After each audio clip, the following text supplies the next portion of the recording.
কারোকে হাসি খুশি দেখে ভেবে নেবেন না যে সেই মানুষটি খুব খুশি আছে বা খুব সুখী সে তার ব্যক্তিগত জীবনে। আপনার জীবনে দুঃখ আপনা আপনিই আসে, কিন্তু হ্যাপিনেস বা খুশি থাকা সেটা কিন্তু ব্যক্তিগত আপনার চয়েস।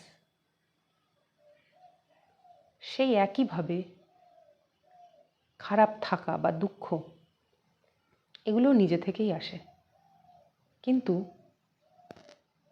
পজিটিভিটি বা সুখ সেটা আপনার চয়ন করা জিনিস। সেটাকে আপনি চুজ করছেন। আপনি ভালো থাকবেন না খারাপ থাকবেন সেটাকে মূলত আপনিই চুজ করছেন। সুতরাং নিজের জীবনে আপনি পজিটিভিটিকে আনবেন, হ্যাপিনেসকে আনবেন, বা তার পরিবর্তে আপনি নেগেটিভিটিকে নিয়ে আসবেন বা দুঃখী হওয়াটাকে চুজ করবেন, সেটা আপনার বিষয়। তো এগুলো আমরা নিজেরা চুজ করি। হ্যাপিনেস আমরা নিজেরা চুজ করি। তো নিজের খুশিকে চিনুন, নিজে খুশি থাকতে শুরু করুন, নিজেকে খুশি রাখতে শিখুন। কখনোই খারাপ থাকাটাকে চুজ করবেন না। নিজের জন্য সব থেকে বেস্ট